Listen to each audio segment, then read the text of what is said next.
واحد مشرد وملوش بيت بيدخل بيت راجل كان بيعطف عليه وبيسكن فيه غصب عنه. ولما صاحب البيت بيعترض هو والجيران، بيروح يلم اصحابه المشردين ويجبرهم انه ياخد اوضه من بيت الراجل ده يعيش فيها غصب عنهم كلهم. وهنا بتبدأ قضية غريبة شوية.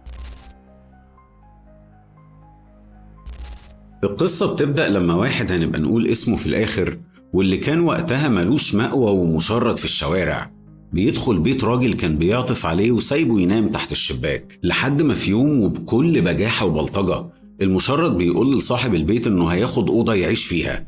ولما بيعترض وبيزعق معاه، الجيران بيتلموا وبيحاولوا يخرجوا المشرد ده بالقوة، بس بيروح المشرد ويلم أصحابه المشردين وبيرجعوا معاهم سكاكين وعصيان جابوها من بلطجية كبار كانوا بيساعدوهم. وفعلا بيدخلوا البيت بالقوة وبيجبرهم انه ياخد أوضة يعيش فيها وفي حماية المشردين صحابه. وبتعدي الأيام ويبدأ المشرد يبلطج أكتر على بيت الراجل، شوية في المطبخ وشوية في الصالون، ومش عامل أي اعتبار لحرمة البيت.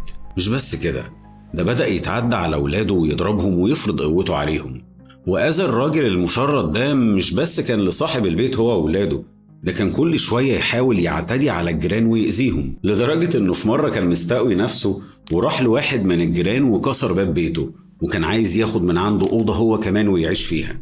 وفعلا في الأول عمل كده، بس عشان جار الراجل الطيب ده كان عنيد شوية وقوي شويتين، اداله علقة محترمة وطرده بره بيته وركب باب مصفح المشرد ما يقدرش يقرب له، وبقى يضايقه كل شوية لو شافه بيحاول يأذي جاره أو ولاده. المشرد طبعا اتغاظ واتجنن ورجع بيت الراجل وبدأ بكل غل يضربه هو وولاده، ومع الوقت خد البيت كله وساب لهم أوضة صغيرة يعيشوا فيها، وده بحجة إن واحد من ولاد الراجل ده باع له كام حتة عفش من البيت. بس كل شوية كان واحد من ولاد صاحب البيت يخرج جري يضربه ويرجع بسرعة على أوضتهم الصغيرة ويقفل بابه عليهم، لحد ما في يوم المشرد ده اتجنن وجاب آخره وراح المطبخ جاب كل حاجة ينفع يأذيهم بيها ودخل عليهم الأوضة وقعد يموت في ولاد الراجل ده قدام عينيه وقدام الجيران. ولحد ما بحكي لكم القضية دلوقتي والضرب لسه شغال. قصة بدأت من سنين كتير، لسه لهم حاجة بسيطة ويبقوا 80. الراجل الطيب ده كان اسمه باسل، كان متجوز بنت طيبة وقوية كان اسمها مريم. باسل كان عنده مزرعة بيشتغل فيها، ومريم وولاده كانوا بيساعدوه.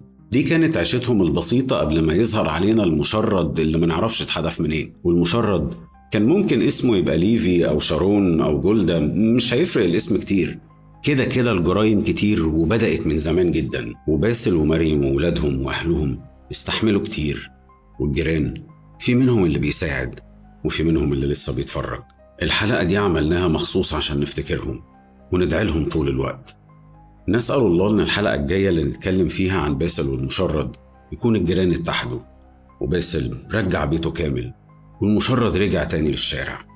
بس كده، ودي كانت قضيتنا النهاردة وهتفضل قضيتنا على طول. واستنونا في قضية جديدة من قضايا غريبة شوية.